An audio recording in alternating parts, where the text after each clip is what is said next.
Vamos lá, a gente começa aqui o nosso estudo bíblico, desde a Gênesis até o Apocalipse. Vamos ver aí de poder fazer a Bíblia, como a Bíblia toda, ao longo desse ano aí, pelo menos metade desse ano, talvez até ano que vem, metade do ano que vem.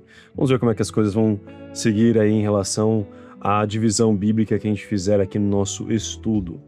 E já começo dizendo que o estudo não vai ser aquele num aspecto muito histórico, de trazer detalhes arqueológicos, divisões documentais, quem escreveu o quê, quem não escreveu o quê, esse detalhada toda aí, porque tem muitos vídeos no YouTube que você pode encontrar essas explicações, mas também não vou deixar de falar disso em outros vídeos, ok? Então essa série de estudos bíblicos que a gente vai fazer aqui vai ser mais focado num aspecto espiritual, prático, para a gente poder ter essa experiência viva da Bíblia Sagrada, não muito num aspecto histórico e detalhes assim.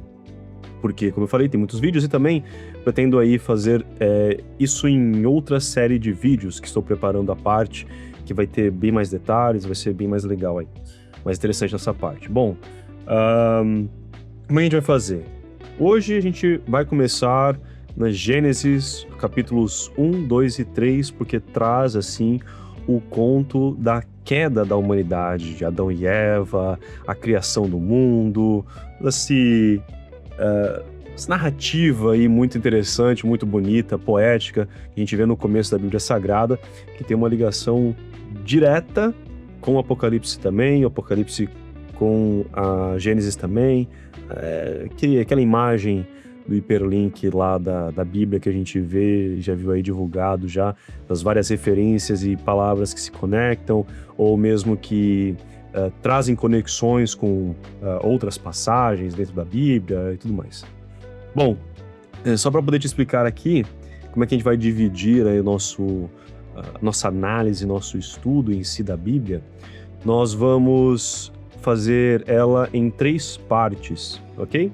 Não vai ser assim muito direto, digamos, agora é isso, agora é aquilo, agora vai ser de uma forma mais orgânica, mas é um método que eu aprendi com a minha igreja e trago aqui, compartilho com vocês nesse estudo, que é um estudo sempre feito em espírito e verdade à luz do novo mandamento de Jesus. Eu gosto de chamar de método ecumênico, tá aí, lancei o método ecumênico, que a gente vê o conteúdo bíblico, ou mesmo outros conteúdos de outras obras, quando a gente procura analisar, assim, toda essa grandeza da criação divina, sempre em espírito, buscando entender a essência da mensagem. Então a gente faz as seguintes perguntas quando a gente procura ver essa parte espiritual, ou que está relacionada com a nossa natureza divina, que nós somos espíritos eternos antes de corpo.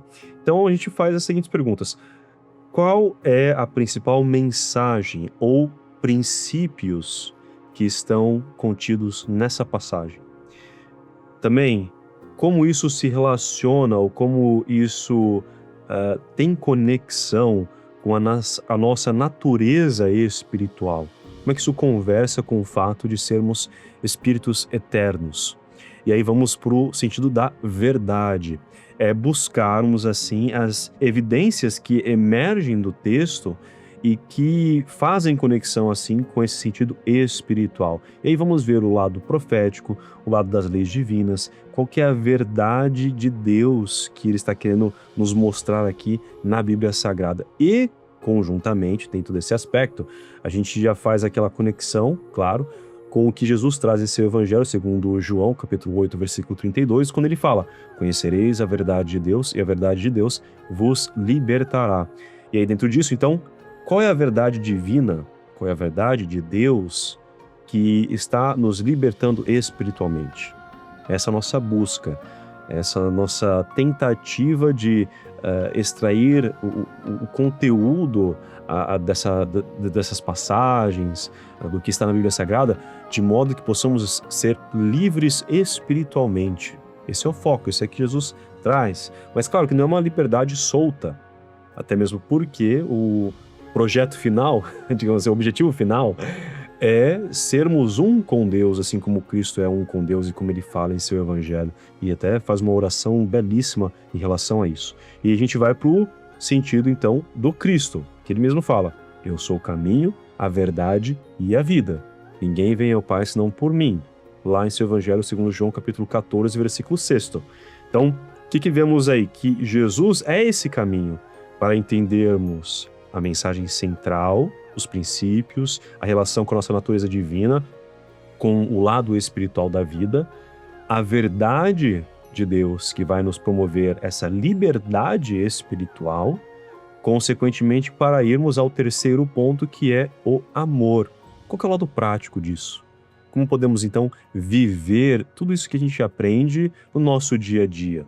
E como isso promove na nossa vida a percepção do amor de Deus e também da sua salvação, no sentido, a salvação que ele promove em nossas vidas. Como podemos perceber isso através do estudo bíblico? Isso tudo em relação, em conexão com o novo mandamento de Jesus, que está em seu Evangelho segundo João, capítulo 13, versículos 34 e 35. Amai-vos uns aos outros como eu os amei, somente assim podereis ser reconhecidos como meus discípulos. E é isso que a gente busca, ser reconhecidos como discípulos do Cristo, porque esse é o nosso projeto de vida, sermos cristãos que vivem esse amor, cristãos que vivem, assim, os ensinamentos de Jesus. Se você quiser acompanhar da Bíblia Sagrada, pode pegar a sua Bíblia Sagrada, ter aí também o seu caderno de anotações, para poder colocar aí o que a gente vai trazer aqui em relação às passagens, aos 3 primeiros capítulos do livro de Gênesis. Não vamos ler eles na íntegra, ok? Vamos trazer aqui em partes, vamos procurar aqui pontos específicos dessas passagens que melhor correspondem ao nosso estudo de agora. Claro que não vai responder tudo, tá bom? A Bíblia Sagrada, como a gente já falou, é um documento vivo. Toda vez que a gente estuda, a gente descobre novas coisas, vemos detalhes que antes não víamos, a verdade de Deus ali que estava escondida até o momento, para nós, passa a ser revelada porque estamos espiritualmente preparados para ela. Então tem todos esses detalhes também. Então não espere um estudo assim fechadinho, que ok, respondeu tudo. Não. A gente está trazendo aqui alguns aspectos que correspondem ao estudo, ao projeto de agora, ao nosso estudo bíblico de agora. E dito isso, feita essa introdução longa aí, que eu acho que talvez tenha chegado aos 10 minutos, se não, eu espero que não. Mas vamos lá. O que nós vemos logo aqui no começo, literalmente? Vemos a narrativa da criação, não só do mundo, mas de tudo. Esse é o sentido. Então, vemos no primeiro versículo até o versículo 4. No princípio criou Deus os céus e a terra. A terra, porém, estava sem forma e vazia. Havia trevas sobre a face do abismo, e o Espírito de Deus pairava por sobre as águas. Disse Deus: haja luz, e houve luz. E viu Deus que a luz era boa, e fez separação entre a luz e as trevas.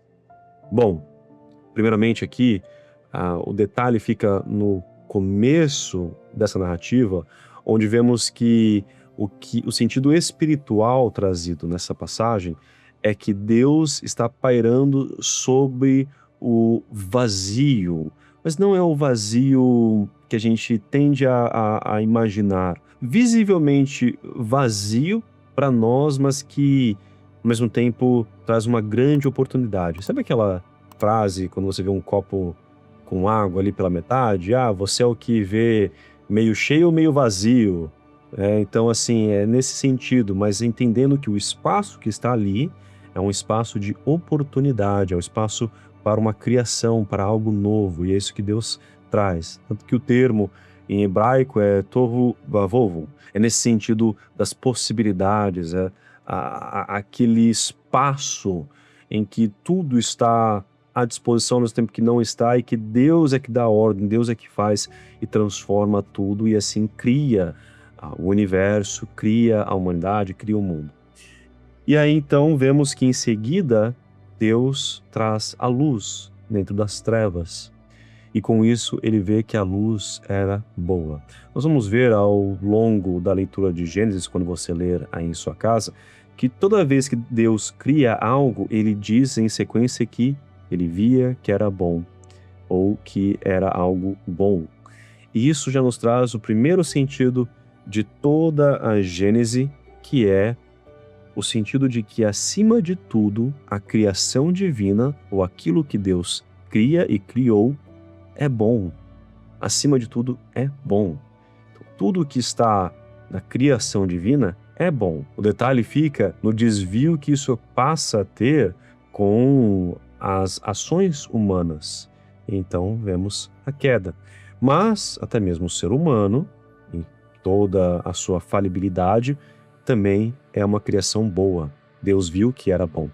É o que vemos aqui quando Deus cria o ser humano em seus aspectos masculino e feminino. E aqui está o detalhe que logo vemos no versículo 27 do primeiro capítulo, onde é narrado: criou Deus, pois, o homem, à sua imagem, a imagem de Deus o criou. Homem e mulher os criou. Então Deus criou o homem e a mulher à sua imagem e semelhança. Seria na carne ou seria no espírito? Vamos entrar nessa questão. E aí o que vemos em sequência é que, quando temos ali o encontro do homem com a mulher, o fenômeno narrado é a descoberta da identidade. Quando assim Adão, ao ver Eva, fala que ela é mulher, Isha, e portanto eu sou homem, Ish. Ou seja, é na descoberta da identidade feminina que o homem se reconhece na sua identidade masculina. E vice-versa. A mulher ali encontrando o homem, a identidade masculina, é que então ela percebe a sua identidade feminina e passa a ter assim essa característica entre homem e mulher.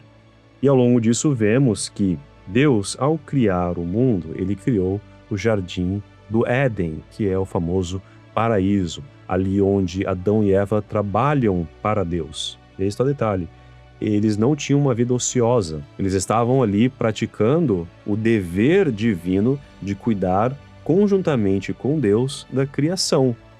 Deus coloca o ser humano nessa condição, e é que é o diferencial com outras narrativas das criações do universo, do planeta, é que aqui Deus está nos colocando numa posição de auxiliá-lo no cuidado da criação divina. Significa que Deus se afasta dela? Não. O detalhe do sétimo dia é um outro aspecto, o aspecto do necessário descanso físico, material.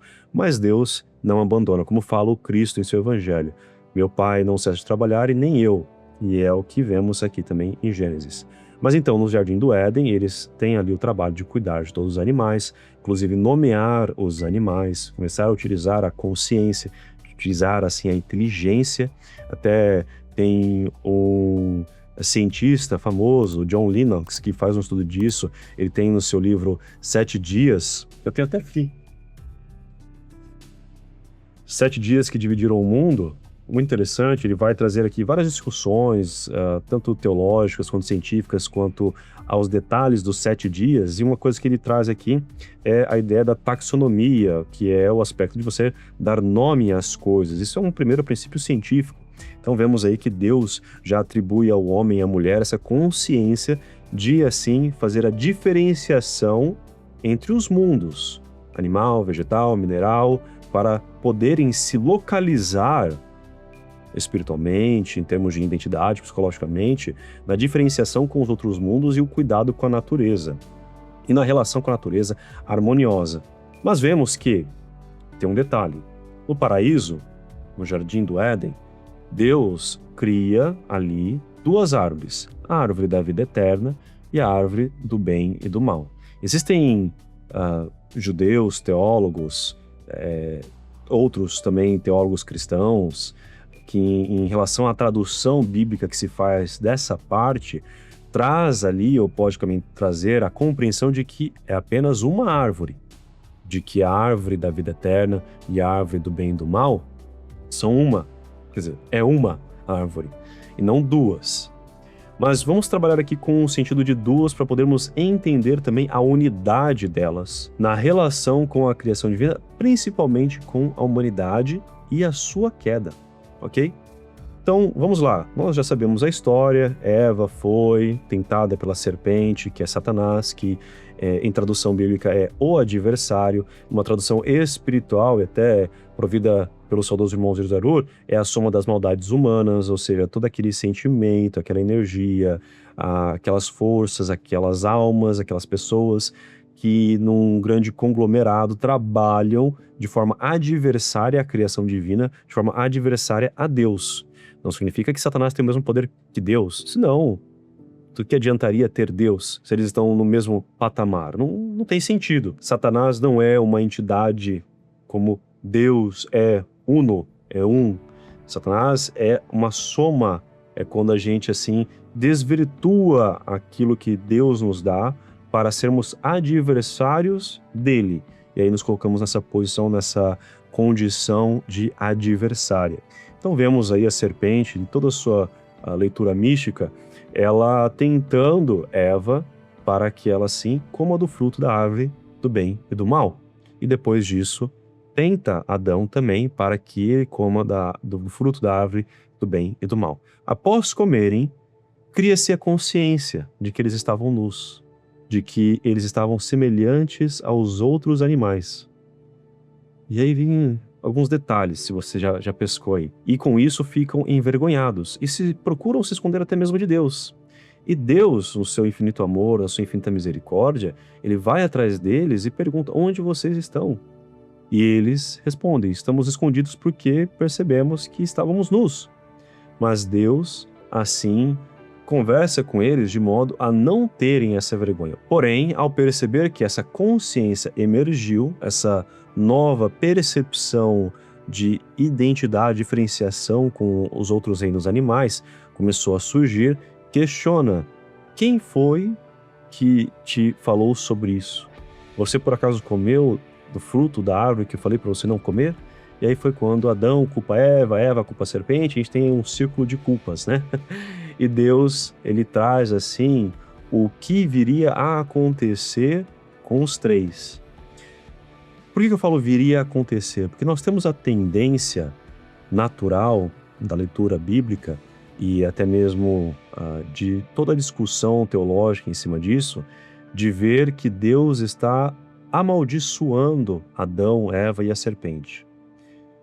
Porém, se nós pegarmos o começo da própria Gênesis e vermos que tudo aquilo que Deus criou, ele viu que era bom, como pode um ser tão bondoso e amável como Deus amaldiçoar o outro? Qual seria esse trabalho do adversário? Não foi a serpente que amaldiçoou Eva e Adão para a queda?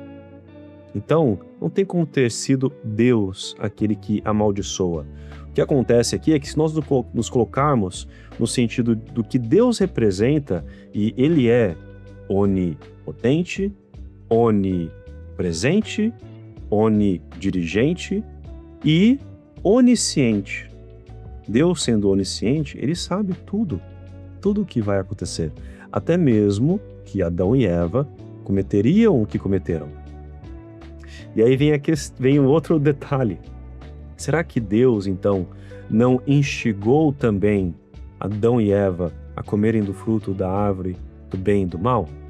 Ao dizer para eles que não deveriam comer, sabendo que em suas almas, em seus espíritos, eles teriam ali a predisposição, a curiosidade e a experiência. Por quê? Porque nós vemos aqui também que no momento em que Deus fala o que viria a acontecer com a serpente, fala o que viria a acontecer com Eva e fala o que viria a acontecer com Adão, ele está trazendo para eles a experiência da vida. Está dizendo que, por se distanciarem de Deus, ou quererem estar na condição de Deus, por tentar determinar aquilo que é bom e ruim, eles terão então que passar pela experiência humana, a experiência da própria criação, de modo a entenderem o valor da vida e o valor da criação divina. E bom, trazendo aqui esse outro aspecto que eu falei, por que eu trouxe este questionamento? Porque nós vemos logo aqui em Gênesis que quando tem a queda da humanidade, o que Deus fala em sequência lá no final? Eis que o ser humano se tornou como um de nós, no caso aqui o homem e mulher, conhecedor do bem e do mal, assim que não estenda a mão e tome também da árvore da vida e coma e viva eternamente. Aqui ele está falando da tirada deles do Jardim do Éden, para que em sequência não vão e comam da árvore da vida eterna, dos frutos dela. Agora, por quê? Porque é exatamente o aspecto da experiência da vida. Nós só vamos ter direito à árvore da vida eterna se nós passarmos pela experiência da vida. E aqui no sentido espiritual, mais místico, digamos assim, de Gênesis, vemos que é um conto da queda espiritual para a condição carnal. É quando o espírito, no aspecto de criar consciência da vida, criar consciência da sua condição, na tentativa, assim, de, pela percepção das suas capacidades, tentar ser um maior que Deus, ou tentar ser um igual a Deus, mas não um com Deus, veja a diferença, igual a Deus para parear-se com Deus, mas não ser um com Deus como Cristo é. Ele é levado à experiência carnal para entender e dar valor à criação divina e à experiência da formação da vida, desde do princípio do minério até o princípio do ser humano, até se tornar assim, a alma, se tornar uma alma humana. E com isso, ele entender e ser humilde o suficiente para não procurar ser igual a Deus, mas ser um com Deus, como Cristo é. E é por isso que Jesus vem para nos mostrar esse caminho, para nos dar esse direcionamento, para demonstrar para nós que é através da vivência, através da própria vida, da experiência da dor, do sofrimento, das angústias, mas também das vitórias, das alegrias, das conexões, dos relacionamentos, é que vamos assim abrindo a nossa consciência, a nossa percepção da vida, vamos entendendo a criação divina, vamos estando aptos a viver cada vez mais segundo o seu amor, de modo a sermos um com Deus. E vamos para o sentido da verdade, onde nós vemos todos esses detalhes que eu fui trazendo aqui. Bom, fiz uma separação aqui de passagens, versículos bíblicos, que até vou colocar à disposição também para quem depois quiser checar com mais detalhes, mas vemos que Jesus fala em seu evangelho, conforme está em Mateus capítulo 10, versículo 18, que existe somente um ser bom em toda a criação, e é Deus. Isso acontece quando vão até ele falando, o Senhor é muito bom, e ele fala, não, o único que é bom é Deus. E aí em sequência temos o aspecto de ser frutífero, de acreditar naquilo que Deus nos entrega, ter a fé, sim, entender o que Deus nos oferece, mas não sermos ociosos, não ficarmos parados, mas fazendo algo, sermos frutíferos. É o que Deus comanda lá em Gênesis. Ele fala, crescei e multiplicai-vos. Não tem como crescer ficando parado. Até mesmo a árvore que é fisicamente parada, ela cresce porque existe uma série de movimentações biológicas, fisiológicas, em célula ali, eu não sou biólogo, para a árvore poder crescer. Então, se até mesmo a árvore que tem o seu movimento e gera frutos, nós também temos que gerar frutos. Mas serão semelhantes ao da árvore? Serão semelhantes ao dos animais? Não. São frutos no sentido espiritual. Porque o material, ele surge como consequência e, digamos assim, como uma questão natural da sobrevivência na Terra. É algo que a gente já deve fazer. Se nós não vamos atrás do sustento material, nosso corpo perece, nosso corpo começa a definhar, começamos a ficar fracos, começamos a ficar doentes. Então isso já é algo natural. Agora, o espírito, esse sim, tem que ter a iniciativa, tem que ter o processo de criação, o processo de multiplicação, de ser frutífero. E aí vemos o Cristo falando de nós percebermos que Ele é a videira verdadeira é aquele do qual, quando estivermos conectados, vamos sim gerar frutos. Vamos pensar de novo no exemplo da árvore, que está sendo aqui o grande tema também, por causa da árvore da vida eterna, a árvore do bem e do mal. E que vemos que um galho, ele não cria fruto por si só. Então, o que acontece quando Adão e Eva comem do fruto é que eles começam a se distanciar de Deus para tentar ser igual a Deus. E com isso, essa separação, esse desvio, esse rompimento relacional com Deus, traz dores, traz sofrimentos. E aí, por isso, a experiência da vida, para percebermos aquilo que foi perdido. E, novamente, trabalharmos a consciência para a necessária conexão com Deus, com o Cristo, que é a videira verdadeira. Tudo isso se torna possível quando temos frutos espirituais, não materiais, frutos espirituais. É assim que nós temos o direito a poder estar com o Cristo e também receber do fruto da árvore da vida eterna. Por acaso isso nega o sentido da salvação? Não. Pelo contrário, já entendemos, e também muitos protestantes, inclusive, falam sobre isso, da questão de que da justificação pela fé, no sentido de que quando nós somos salvos não é por obras, mas sim porque Deus nos ama, o Cristo nos ama, e realizamos obras exatamente como uma forma de agradecimento à salvação que Deus nos oferece. Isso conversa muito também com o nosso sentido que queremos trazer aqui, que é que Deus permite a nossa existência, permite a nossa vida. Por quê? Porque Ele quer a nossa salvação. E como Ele quer a nossa salvação, todos nós estamos nessa condição misericordiosa do seu amor de poder trabalhar para mostrar que estamos aptos, que fomos transformados de fato a termos acesso à árvore da vida eterna. Que depois de julgadas as nossas obras, como está no próprio Apocalipse, capítulo 22, versículo 12, quando Cristo fala que Ele vem sem demora e irá retribuir a cada um segundo as suas próprias obras, vemos que só depois disso é que aqueles que possuem obras espirituais terão o direito a entrar na Nova Jerusalém, que é o paraíso, é o Jardim do Éden, é essa condição espiritual que será materializada com o reino de Deus aqui na terra, para assim nos alimentarmos da vida eterna e sermos um com Deus, como Cristo é um com Deus. Tudo isso nos é revelado pelo próprio Cristo. Em seu Evangelho, segundo João, capítulo 17, na sua oração sacerdotal, ali, logo nos primeiros versículos, o que ele pede a Deus? Ele pede que seja revelada a vida eterna. Esse é o pedido do Cristo, e Deus atende isso. Aquilo que foi fechado logo na Gênesis, por causa da nossa falha, por causa da nossa queda, Deus assim está nos oferecendo com Jesus.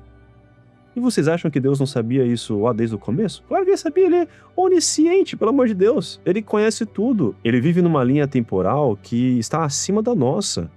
Ele vivencia, sim, a nossa experiência aqui, como vemos através do Cristo que vivenciou toda a experiência humana, mas também está numa outra condição temporal, espacial, que, como fala o irmão Pava, ele vive num tempo presente, o tempo para Deus é.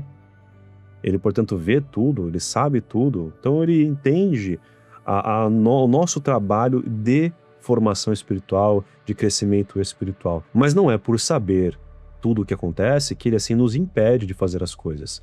Que ele não deixe também as coisas acontecerem como elas devem acontecer ou conforme as nossas escolhas. Porque Deus dá tempo a tudo. E ele nos orienta às ações. Mas, se vamos fazer ou não, aí é nossa escolha, como aconteceu com Adão e Eva. Ele orientou eles a não fazerem o que fizeram. Decidiram fazer. Será que não viriam a ter essa consciência lá na frente? Talvez viriam a ter. Talvez Deus iria permitir-lhes o acesso à árvore do bem e do mal, no tempo certo. Mas quiseram antecipar. E não é a nossa realidade, muitas vezes. Somos ansiosos, queremos antecipar as coisas antes de estarmos preparados para elas. Mas Deus trabalha para que nós possamos, assim, sempre aprender com essas experiências. Se fizermos algo, vamos aprender com ela e vamos trabalhar para nos renovar. Significa que perdemos a fé de Deus? Significa que perdemos o aspecto da salvação? Não, porque Deus e o Cristo têm fé em nós. Senão não estaríamos aqui. Eles acreditam na nossa capacidade de poder alcançar Jesus. porém cada um irá alcançar o seu próprio tempo. E aí vem essa questão das experiências das vidas, como falamos, das múltiplas vidas que são necessárias para a alma poder assim entender o valor e a grandeza da criação divina e também o seu amor, o amor que Jesus encarnou. Mas bom, eu encerro aqui. Tá vendo por que a gente não faz um estudo de leitura assim direto da passagem ou mesmo de um capítulo inteiro? Porque a gente se empolga aqui, traz muitos detalhes, muitas informações, mas é isso, a gente discutiu sobre os aspectos espirituais, os aspectos da verdade de Deus que proporcionam em nós a liberdade espiritual de entendermos a nossa condição atual. Nós estamos carne, nós somos espírito, como nos ensina o irmão Paiva. Nós não estamos numa condição eterna de carne, não é quando falecermos aqui vamos deixar de existir, ou mesmo quando falecermos aqui nós seremos julgados de modo a não ter mais chances, não ter mais a ação misericordiosa de Deus em nossas vidas. Sim, vamos ter. Deus, ele é misericordioso, ele trabalha pela nossa renovação espiritual, mas ele também é justo, ele também realiza a justiça nas almas que precisam assim de uma reforma um pouco mais, digamos assim, empenhada, uma reforma um pouco mais drástica, para assim poderem mudar a sua consciência e deixarem de ficar se desvirtuando, de ficarem corrompendo a própria alma, de ficarem assim se distanciando de Deus. Portanto, com tudo isso, espero que a gente possa começar a sentir e perceber o amor que Deus tem por nós, pela sua criação. E como podemos reverter isso no sentido prático para nós, é olharmos por esse sentido, é vermos que a vida é boa, que o que Deus criou é bom. O que nós temos que fazer é trabalhar para podermos impedir nossos irmãos, nossas irmãs, de corromperem as coisas, de desvirtuarem as coisas, de distanciarem-se de Deus, porque o que Deus criou é bom. O que precisamos fazer é assim reformar a nossa alma para podermos viver harmoniosamente com a vontade de Deus e com a criação divina, que irá sempre providenciar aquilo que é necessário para a nossa sobrevivência material e também para a nossa participação na criação de Deus e, consequentemente, produção de frutos espirituais. Bom, fica aqui o nosso estudo dos primeiros capítulos do livro de Gênesis, capítulo 1 até o 3º. O próximo nós vamos ver do capítulo 4 até o 10º, que é a história de Caim e Abel, corrupção humana, o dilúvio e a família de Noé. Lembrando que esse estudo estará disponível toda segunda-feira para você poder acompanhar aí ao longo da semana, e na quarta-feira nós temos também um podcast que é uma continuação, são assuntos que talvez eu não consegui trazer aqui ainda no nosso estudo, no vídeo, para o tempo não ficar muito longo. Eu já percebi que tiveram coisas que eu não consegui falar, vou deixar para o áudio do podcast. Toda quarta-feira você pode ter acesso, estou deixando o link na descrição aqui embaixo e também o QR Code em algum